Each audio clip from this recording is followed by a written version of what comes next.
안녕하십니까. 언제나 소비자 편에서 방송하는 콘스탄트 김입니다. 이번 시간에는 돈 버는 은퇴가 되겠습니다. 연일 제가 주택연금에 대해서 말씀 나누고 있는데요.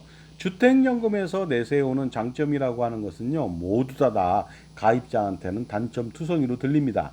여기에 대해서 알아보도록 하겠습니다. 주택연금의 메리트라고 해서 굉장히 홍보하죠. 평생 거주한다. 평생 지급을 한다. 그 다음에 국가가 지급을 보장해준다. 또한 합리적인 상속이 예상된다. 남으면 상속하고 모자르면요 상환 의무가 없다. 갚을 의무가 없다는 것이 되겠습니다. 그 다음에 세제 혜택도 준다. 이런 말이 있는데요. 하지만 이 모든 것이요 주택연금의 장점이 아니라 가입자한테는 단점이 됩니다. 알아보도록 하겠습니다. 평생 자기 집에서 거주하면서 연금을 죽을 때까지 받을 수 있다. 이것이 장점이 될 수도 있겠습니다만은요. 하지만 다른 곳에 가서 살 수가 없습니다. 거주 이전의 자유가 없어진 것이죠. 따라서 주택연금은 가택연금이 아닌가 이런 생각이 들 정도입니다. 두 번째, 평생 지급을 한다고 하는데요. 평생 지급을 하면 많이 지급하는 거로 사람들이 오인을 하거든요. 주택연금을 가입하면 정신토록 연금을 지급하는 건 맞습니다. 평생 지급 맞거든요. 하지만 어떻습니까? 일반적으로 65세 때 25년 정도 기대여명을 산다고 가정했을 때 최초 주택가 가입 가격보다 훨씬 적은 약 75% 정도 수준의 연금 누계액만 받습니다. 그러니요, 이것이 평생 지급이라고 말하지만 연금액은 너무나도 형편없다는 것이 내포되어 있다는 것이 되겠습니다. 가령 내가 10억 가지고서 연금을 가입했는데요. 기대 여명까지 살고 25년 동안 산 다음에 7억 5천을 받았다고 치겠습니다. 너무 조금 받은 거 아닙니까? 왜냐면요, 25년 동안 10억짜리 아파트가 30억이 될 수도 있거든요. 그랬을 때 너무나도 저조한 연금을 받는다는 것이고, 100세까지 36년을 산다 하더라도요, 105% 정도밖에 못 받습니다. 36년 전에 105%다? 말도 안 되지 않습니까? 그리고요, 연금액이 고정되어 있습니다. 그러니까 어떻습니까? 65세 때 200만 원 준다. 그러면 70세, 80세, 90세, 100세도 200만 원입니다. 절대로 올려받지 못합니다. 그러면 오래 살면 오래 살수록 최악의 연금액의 현재 가치가 형편없이 떨어지니까 노후 생활은 불가능할 것으로 보입니다. 그렇다면 제가 예시를 한번 해보도록 하겠습니다. 2023년도 물가상승률 3.6% 가정 시 9억 원짜리 주택연금에 가입했다 이거죠. 9억 원짜리 주택가격으로. 그랬을 때 65세에 정액형 종신형 연금을 받을 때는요 216만 원 받습니다. 하지만 그 금액을 픽스돼서 받다 보니까 10년 후에 받게 되는 216만 원은 151만 원밖에 안 됩니다. 70%죠. 그 다음에 20년 후에는 106만 원, 49.5%, 49.3%밖에 안 됩니다. 반토막 났죠. 24년 후에는요 92만 원, 42.8%고요.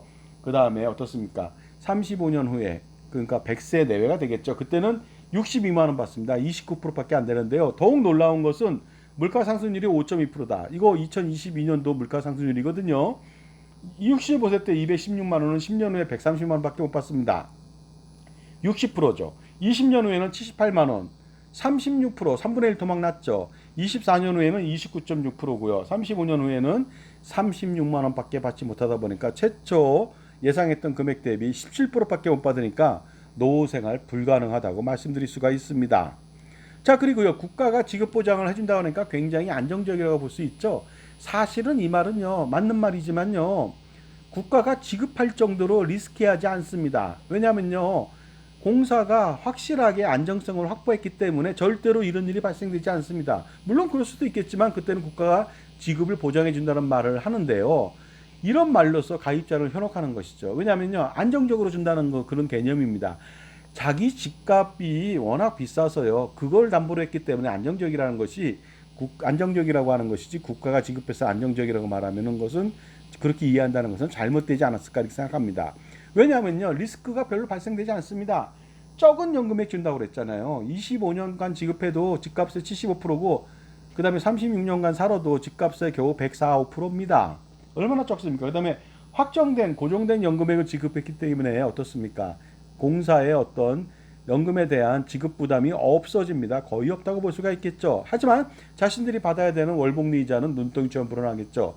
그러니 리스크에 빠질 일이 제가 볼 땐 거의 없다고 봅니다.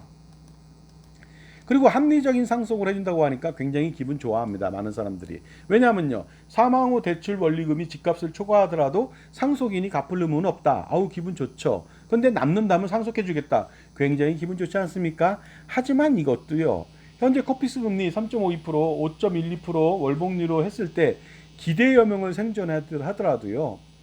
자기가 받은 연금액보다 내야 되는 그 이자가 배보다 복급이 더 큽니다.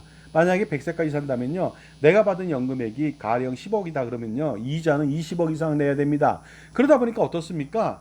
저 말은 맞는 말 같은데 35년 동안 36년 동안 집값이 엄청나게 늘었을 텐데 그 돈을요. 전부 다 이자로 다 갚아야 될지 모른다는 그런 리스크가 더 있지 않겠습니까? 가령 이거죠. 집값이 많이 떠서요. 나중에 아버지가 장수에 돌아가셨는데 돈이 3억 원이 남았답니다. 그러면 이 상속인들은 기분이 좋아하겠죠. 300원 받으니까. 하지만 집값이 많이 올라서요. 사실은 어떻습니까? 그 주택연금을 가입하지 않았다면 이 자녀들은 20억, 30억을 받을 수도 있었는데 겨우 3억 원 받은 거예요. 왜냐하면요. 집값 상승분의 대부분을 다 대출 원리금으로 갚아야 되기 때문에 이런 문제가 생긴 것이죠. 대출 이자에 대해서 소득공제를 해준다. 왠지 좋아 보이는 혜택 같지 않습니까? 이거는 말도 안 되는 혜택입니다. 주택연금을 가입한 사람이 소득이 없어서 그런 거거든요. 노후생활비가 없는 사람이 어떻게 소득이 발생된다는 겁니까? 그래 소득이 발생돼야만 대출이자 소득공제가 가능하지 않습니까? 물론 일부 소득 발생을 하는 사람도 있겠죠. 하지만 뭐 엄청나게 많은 돈을 벌지 않고서는요 소득공제 혜택이 없겠죠. 일반적인 사람들은요 노후에 더 이상 생활비가 없어서 주택연금을 가입하는데 웬일입니까 이게. 소득공제를 해준다는 말이. 소득공제 불필요합니다. 사족이죠. 절대로 있을 수 없는 일입니다. 그리고요 이런 말도 또 하더라고요. 주택연금을 받아도 소득세는 면제됩니다. 연금이 아니라 대출이기 때문에 그렇습니다. 당연한 말을 하고 있습니다. 당연히 연금소득이 아니기 때문에 과세하지 않습니다. 대출에 대해서 대출 받은 사람에 대해서 소득이라고 해서 세금 떼는 나라가 어디 있습니까? 대출 받으면 자기가 채무자인데요. 자 그러다 보니까요 소득세가 없다고 말하는 것은 한편의 코미디가 아닐 수 없습니다. 그런데 놀랍게도요 이 상품을 굉장히 옹호하는 사람들은요 전문가든 비전문가든 관계없이 주택연금을 받아도 비과세고 종합과세 종합소득세 걱정 끝이고요. 건강보험료 미부가 되고 기초연금 받는데도 아무 지장 없다. 이런 당연한 말을 합니다. 당연한 겁니다. 근데 이 말을 통해서 어떻습니까? 주택연금의 장점을 부각시키는 양 하지만 사실은 이렇게 말함으로써 많은 사람들이 혹해가지고 정말 그런가 하고 들어 가입한다면 이것은 낭패를 보게 되겠죠. 당연한 말을 이렇게 홍보를 하는 거예요. 그러다 보니까 어떻습니까? 절대로 이런 말에 현혹되면 안 되겠죠. 특히 이런 말을 하는 사람이 있다. 전문가든 비전문가든 절대로 같이 어떻습니까?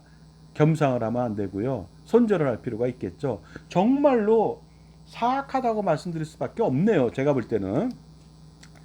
따라서 지금까지 살펴본 결과 주택연금의 장점은 바로 단점이 된다는 것이죠. 제가 충분히 근거를 말씀드렸습니다.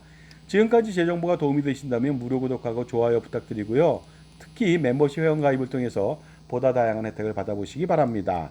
자, 주택연금이라고 하는 것은 제 개인적으로 생각은요 최악의 연금이 아닐 수 없습니다. 왜냐하면 고금리 월복리 이자 폭탄을 내립니다. 배보다 배꼽이 더 큰 이자를 물어야만 합니다. 대출이자 반드시 갚아야 되는데 엄청납니다. 그 다음에 평생 받는 연금액이 굉장히 저조하고 확정된 연금액을 평생 받다 보니까 현재 가치가 형편없이 저조합니다. 그 다음에 선이자 방식처럼 마치 초기 보증료를 떼고요. 매년 연보증료를 부과하는데요. 이 금액은 엄청납니다. 그런데 최초 예상보다 주택가격이 떨어지지 않거나 오르거나 그러면 당연히 돌려줘야 될 거 아닙니까? 안 돌려준다는 것이죠. 그러다 보니까 잘못하면요. 주택가격 10억 원짜리라면 100세까지 사면 지금 현재 금리 상태에서 쓸데없이 약 5억 원 가까이를 버리는 일이 벌어집니다. 정말로 주택가격이 떨어지지 않았는데도 불구하고 초기보증료하고 연보증료를 돌려주지 않는 것은 정말 갑질 중에 갑질이 아닐 수 없습니다. 따라서 주택연금은 최악의 연금인데요. 최고의 연금을 선택하시기 바랍니다. 바로 국민연금이죠. 최고의 수익률을 확정적으로 주고 무료 장애보장도 확정적으로 평생 지급하고요. 유정연금 지급하고 현재 가치의 연금액을 평생 지급하니까 물가 상승률 전혀 걱정할 필요가 없습니다. 따라서 가입 강화시킬 필요가 있겠죠. 젊어서부터 가입하라는 것이 되겠습니다. 그 다음에 소득공제까지 해주니까 이건 정말로 금상첨화가 아닐 수 없겠죠. 그 다음에요. 은퇴자산을 만들기 위해서는 연금보험을 가입하는 것은 절대로 안 되는 것입니다. 왜냐하면 수익률이 저조하고 현재 가치가 저조하다 보니까 그런 문제인데요. 모든 그 가처분 소득을 극대화시킬 필요가 있습니다. 불필요하고 비효율적인 보험 및 금융상품, 예를 들어서 종신보험, 연금보험, 각종 보장보험, 예금, 적금, 펀드 이런 것들이 되겠습니다. 그런 것들 모조리 다 해지해서요. 가처분 소득을 극대화시켜서 바로 투자를 지속해서 65세 시점에 연금보험이 아닌 현금으로서 노후 생활비 충당을 하셔야만 됩니다. 그리고요, 노후에도 지속적으로 그 벌어들인 돈 가지고서요, 일부 노후 생활비를 충당하면서 지속적으로 투자를 하십시오. 그럼으로써 노후 생활비를 충당을 극대화시킬 필요가 있죠. 왜냐하면 이런 분들은 자신감이 있습니다. 왜냐하면 퇴직연금하고 국민연금에서 기본적으로 부부가 생활할 수 있는 돈 그 이상을 무조건 연금으로 받기 때문에 투자를 하면서 재미있게 꽃놀이패처럼 더 훌륭한 성과를 볼 수도 있다는 것이죠. 은퇴 설계라고 하는 것이 과거에는요, 1990년도에는 연금보험 상품 가입하면 끝나는 줄 알았습니다. 그때는 뭐 그럭저럭 괜찮았습니다. 확정금리의 0에다가 7.5% 연복리요. 그 다음에 유배당 상품으로 기본연금 플러스 가산연금, 증액연금 하니까 더 배보다 배꼽이 더 큽니다. 하나의 연금을 가입했는데 3개가 나온다는 것이죠. 그런데 2000년도 이후에는 무배당 상품입니다. 금리가 저조합니다. 사업비가 많습니다. 그러다 보니까 그런 연금을 가입하면 정말로 우리의 노후는 정말로 폭망이 아닐 수 없죠. 따라서 연금보험 가입 대신 지속적인 자산 포트폴리오를 구성해서 은퇴 자산을 확보해가는 것이 가장 중요합니다. 그러려면 평생 자신의 편에서 자산 관리를 지원해 줄 수 있는 종합자산관리사 선택이 필요하겠죠. 바로 그 사람은요, 폭넓은 지식과 풍부한 경험, 그 다음에 다양한 자신만의 솔루션을 가지고 있어야만 합니다. 특히 이런 사람이 자기 편이 아니라면 굉장히 위험합니다. 따라서 그런 사람이 자기 편에서 조언을 해줘야 됩니다. 금융기관 편에서 조언해주면 안 되겠죠. 판매인의 입장에서 조언해주면 절대로 안 됩니다. 그래서 자신의 집사입니다. 금융, 재무, 투자, 자산관리, 재무설계, 자산관리 전반을 지원해주는 자신 편의 집사를 고용하는 것이 가장 중요하죠. 반드시 금융기관에 소속한 사람이 아니고 판매인의 입장이 아니어야 되겠죠. 여러분의 종합자산관리사는 누구입니까? 당신만을 위한, 여러분을 위한 종합자산관리사, 독립된 자산관리사 IFA, CFP를 만나보시기 바랍니다. 그리고요, 투자자산을 만들기 위해서, 은퇴자산을 만들기 위해서는 지속적으로 투자를 해야 되는데 할아버지, 아버지, 손자녀 3대를 잇는 100년 동안의 투자우산하고 세금우산을 제공할 수 있는 바로 콘스탄트 김의 NGP 플랜, 넥스트 제너레이션 플랜 세미나에 한번 참석해 보시기 바랍니다. 2024년도 8월 9일 금요일, 그 다음에 8월 10일 토요일 오후 2시가 되니까 이거 보시고서요, 참가 방법은 3만원 입금해 주시고 저한테 문자 보내주시면 되겠습니다. 자, 지금까지요, 주택연금에서 말하는 주택연금의 메리트, 장점이라고 하는 것은 사실상 가입자 입장에서는 대단히 다 단점투성이다. 여기에 대해서 말씀드렸고요. 절대로 주택연금을 가입해서는 안 될 것입니다. 감사합니다.